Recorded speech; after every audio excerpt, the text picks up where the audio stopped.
Deadpool 2, I want to ask about the PG-13 Deadpool 2. I thought a feature had to run longer than 14 minutes. How have you made a PG-13 version of this film? Actually, just a trailer. No, it actually turned out shockingly well. Better than we ever would imagine. We kind of cheat, though, because you get to sort of Deadpool gets to kind of address the fact that he's making this a PG-13 version of the film, and we, of course, had the legendary Fred Savage join us for an additional... he's really one of the greatest... I don't know why he's not starring in gigantic comedic films. He's amazing. So funny and just so quick and smart. And so we added another 15 or 20 pages of dialogue and scenes and stuff. And it was a lot of fun. Okay. The first movie obviously caught a lot of people by surprise, and that creates two issues for you guys. One is you're successful, so people know the idea and the conceit of what you're going to do. The second is it's successful, so you've got to do as well if not a little bit better than.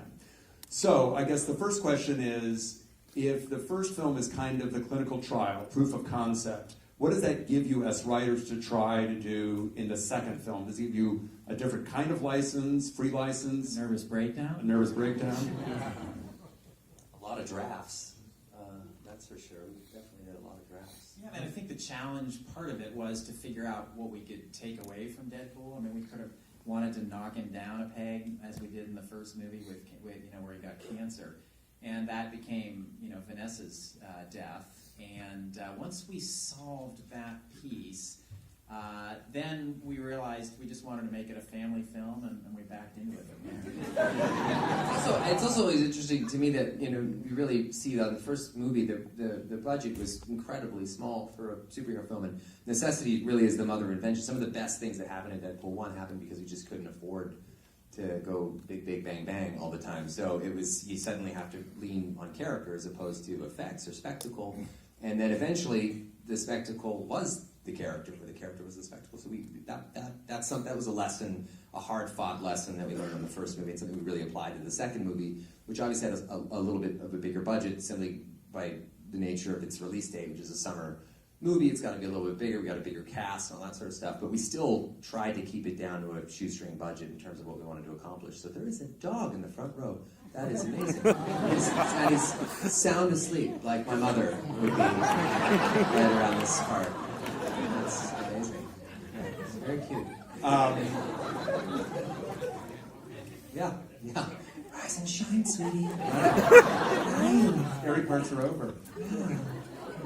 When you were thinking about things that you want to make fun of, if it's a throwaway line or it's actually, a direct reference to another film, let's just say it's a Fox film. So it's Fox and Friends. At what point do you actually have to run that by somebody? How much license do you have, and how much do you have to check in and say, we're thinking about this, and see if people will sign off on it? The studio pretty much gave us free reign. We could make fun of anyone, I think. Except one joke. Yeah, what was that? There's a Disney joke in there that they made us stick out. You can put it in the next one now. As I look back, for good damn reason, we'd all be over. Yeah, the merger's safe. That was about it. No, they were pretty good. I mean, I don't know. Target number one is Ryan Reynolds, so that's always they'll always green like that. You want to shoot who in the face at the end of the movie? It's like me. But otherwise, no. It's we don't try to we try not to take the piss out of too many. There's a Jared Kushner joke here and there, but other than that, we don't really take the piss out of too many people specifically, or people who don't have it coming. Yeah. Yes. Exactly. Exactly. Look into the face of pure evil every now and again. Mm-hmm. There are rules, obviously, to how these stories work and what you can and cannot do. Is it hard to define them? Do you know when you're writing what Deadpool can and cannot do and what he can and cannot say? Well, I mean, the great thing about Deadpool is he's a character that breaks all the rules. And so our philosophy when we sit down and write it is we, too, want to break all the rules, the screenwriting rules. For example, Deadpool 2 doesn't have a traditional villain in the movie. The antagonist of the movie, the villain of the movie is Fire Fist as an adult. Adult Fire Fist. So he's got, So our philosophy is, break all the rules, and we do that both on screen and behind the typewriter as well. Yeah, Paul says there's so many things that you can't do in non-Deadpool movies that when you're writing a Deadpool movie, you almost have an obligation to do those kinds of things just because you can, like whereas you wouldn't be able to in a traditional Marvel Studios film. So we really do look at the areas where we might be able to do something specific to us that only we would be allowed to do. The cocaine under the mask, for example. I want curtains like these at my funeral. Like, it's like, okay, everyone, you're done. When you are doing additional dialogue, because Deadpool has his mouth covered, are you able to come back very late in editorial and either add dialogue to kind of connect stories, to clarify points, or to add jokes, or do you try to resist it? Oh, we love it. I mean, we're pumping stuff into Deadpool's mask 4 weeks away from release, really. We work harder in post than almost any time, just because, again, we have free license. We know how the movie's shaping. We know what it needs. We can test jokes, and so we're plussing. We're in the edit bay. Ryan's on his phone recording dialogue. Yeah. Our words with friends. Yeah. Mr. Porter. Yeah. No, yeah, I mean, it's shocking how much of it's just stuff that happens naturally in a day, because you can't really invent that kind of chemistry or anything in the edit room. But usually we're just sort of fine-tuning little story points or things like that, adding stuff that you would normally have to go back and pick up in a reshoot or something. So. The timetable on Deadpool 1 from idea to release was how long? About 10 years. Okay, and Deadpool 1 or Deadpool 2 green light to release about a year? Yeah, well, I mean, they green-lit us about a week before it released. They had an idea it was going to do pretty well, and then they gave us the green light. So we were but on the set we were talking about stuff. I mean, that scene where Cable is in the backseat of the cab and Deadpool accuses him of being racist and stuff, like we were writing that on the set of Deadpool 1, just sort of as a lark. But so little bits and pieces were already sort of conceived early. So at what point do you settle on a story? I mean, is it something where you come up with a character, with a plot? I mean, what are the building blocks? You have such a long time in the first film to establish the world. When you're coming back to the sequel, you've established the world. Where do you start in terms of the next idea? Well, I mean, I talked about it in jest, but we really did want Deadpool in the second movie to find a family. In the first movie, he finds romance. And in the second movie, he was going to find a family by the end of the movie, that family being the dysfunctional X-Force. So we kind of backed our way into that. I know that sounds strange, but we knew where we were headed, and then it was just about finding the map to get us there. And what about this idea that Deadpool is probably his most effective as a character when he's in some sort of pain? That what you kind of keep coming back to is humanizing Deadpool and having him not suffer, but having him be vulnerable. How do you make sure that that's a recurrent idea, and how do you make sure that you're presenting in a way that doesn't feel unearned? I always just feel that Deadpool needs to be in some kind of extreme psychic distress in order to be palatable. I mean, the guy is so obnoxious and just so over the top. I mean, if you don't put him in a position of taking everything away from him and putting him in a position of being the underdog, I don't know how it would really work. I mean, he's a guy who's covered head to toe in scars. I mean, he's not living Oprah's best life every day. It's like, he's a guy that's like he carries around a pretty significant bag of rocks each day. So that helps. I mean, that helps everything that we want to accomplish in the movie. It helps us get away with a lot of stuff that you'd never get away with if you just were typical superhero in a spandex and with casually tossed hair and a spray tan. I think it also makes Deadpool very relatable. It makes Wade Wilson very relatable to the audience. He's a guy who's suffering from all, the world just kicked him in the nuts and keeps kicking him in the nuts, and I think we can all relate to that, especially in Hollywood. When you're making a movie at, say, Disney, you have a huge repository of Marvel characters. Fox, not so much. When you're thinking about the Marvel characters that you can use, how do you figure out who you want to bring in, who you're going to create, who you're going to tap, and how do you make sure that they're the right fit for the story? Well, we wanted to kill all the Avengers, but they're doing it themselves. So, I love the Avengers. I love everything Marvel does. I love that we have a different stable of characters we get to use. I actually love that we find these really deep cut ancillary characters like Negasonic Teenage Warhead, who like appears in half a comic like 10 years ago, but we just love the name and love the sort of idea behind her. And so, you know, I like that stuff. Again, necessity is the mother of invention. So if you're finding these characters that aren't necessarily like the A-Squad X-Men guys, it sort of works in a weird way. It works in Deadpool's favor. At what point do you start talking about how this story is going to be presented cinematically? At what point does David Leitch, your director, become part of the conversation? And have you written very specifically, like, this is going to be a takeoff on the Aha music video? How much is he interpreting those scenes, and how much are you guys working collaboratively to make sure that he can bring a visual language to what you've written on the page? I mean, you know, Dave is one of those guys that just, if he doesn't know how to do something, he'll just will it there. He just works so hard. He just works harder than everyone else in the room, and that's something that I think is why he's been so successful so far. But I mean, yeah, there's like the Aha stuff. I mean, like that was actually initially conceived as an opening to the movie a long time ago. We had an opening dance number to the whole film where, I don't know if anyone saw the Celine Dion music video to Ashes, but there's this incredible guy who's a dancer named Giannis Marshall, and I had found him on Instagram because I wanted to use him for the opening of Deadpool. I wanted it to be very obvious that it was like not really Deadpool dancing or me dancing underneath the suit. So we're going to do this sequence at the beginning where Deadpool's dancing, and you know he's actually, there's the whole apartment that he's in that he and Vanessa shared together is slowly blowing up while he's dancing. But it's like this really beautiful dance, but it's also kind of something's really very disturbing about it. We don't know why, and at the end you see that he's trying to kill himself, and that's sort of the opening of the movie. But it turned out to be just too expensive, so we sort of trashed it. But then the Aha song sort of reappeared at the end of the movie in a great way. So. When you are thinking about time travel as a plot device, it opens up a huge can. Dude, it's the worst. So why did you choose to do it? What does it give you narratively, and what traps does it set? Because, and I think there actually was I think it's on the DVD where Deadpool visits baby Hitler. Is that right? Yes, he does pay a visit to little Hitler.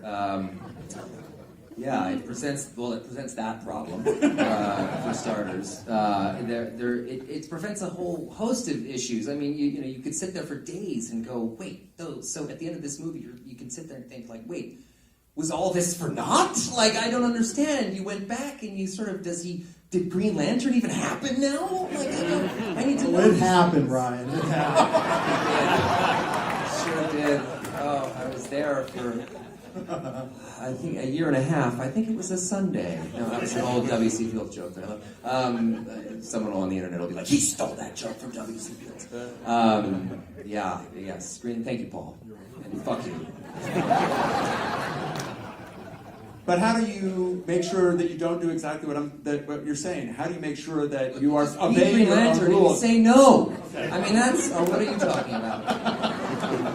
Oh, the time travel thing. Yeah, the time travel thing.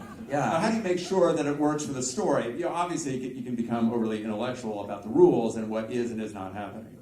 Well, I mean, you have to try to plug every hole in the diaper you can, but knowing that at the end of the day, it's not entirely going to add up. You just have to let that go, and then sometimes point at it. We always have that strategy where if something's stupid, we just have someone in the movie say that's stupid. Like, and there's a line in the movie where Deadpool says, "Well, that's just lazy writing," and that is actually the perfect example of lazy writing right there.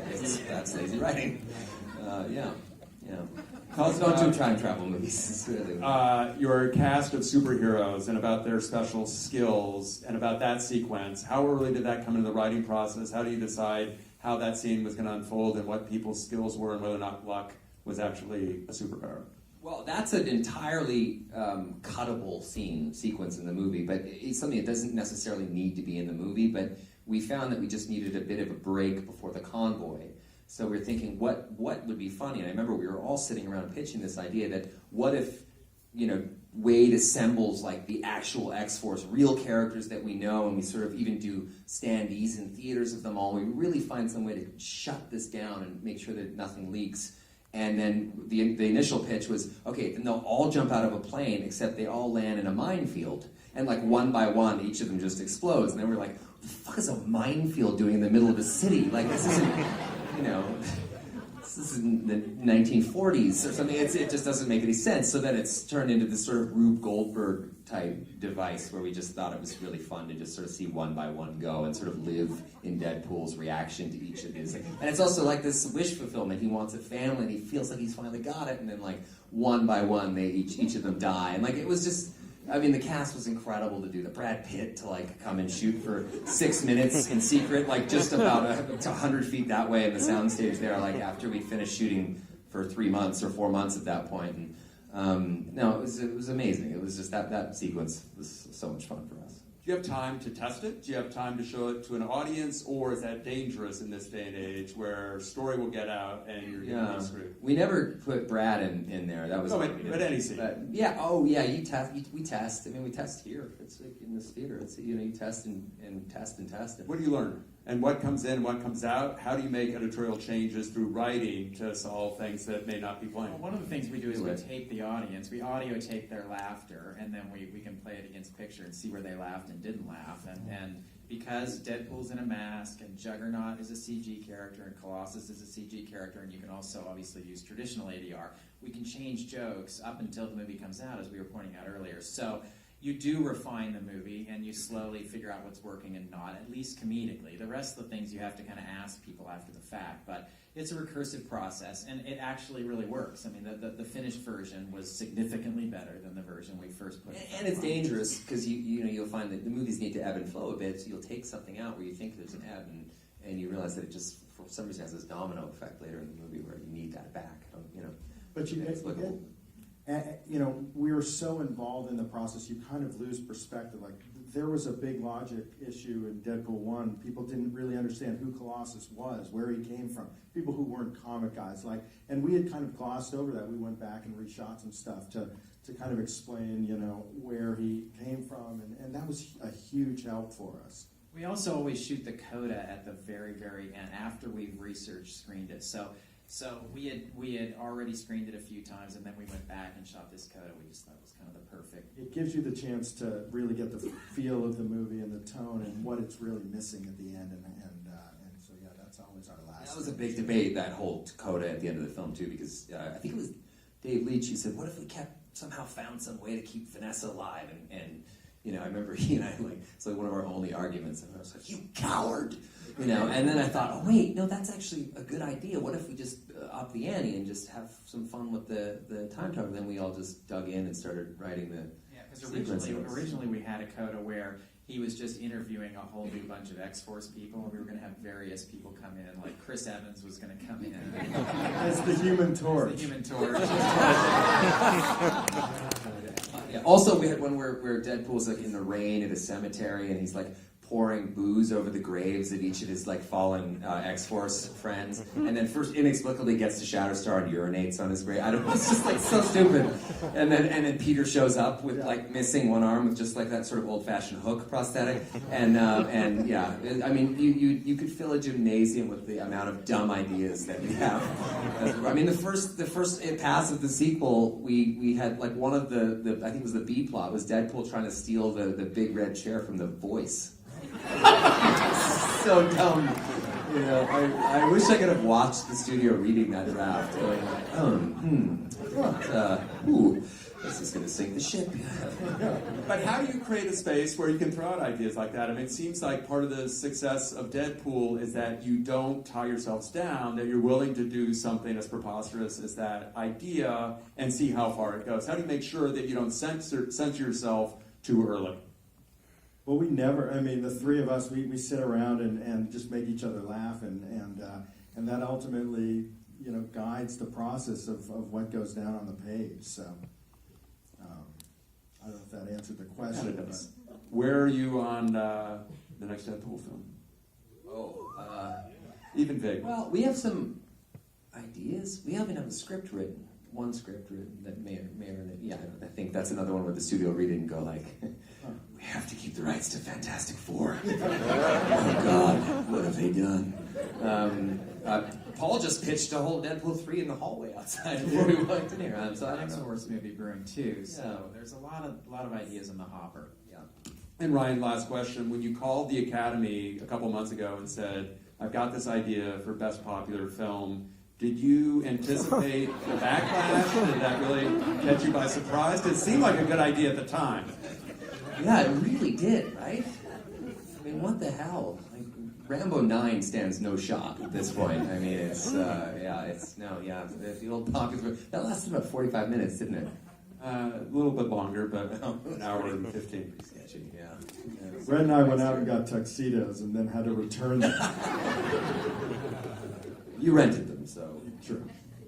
We'll see you back here soon, I hope. So too. Ryan, Paul, Rhett. Thank you all for coming out.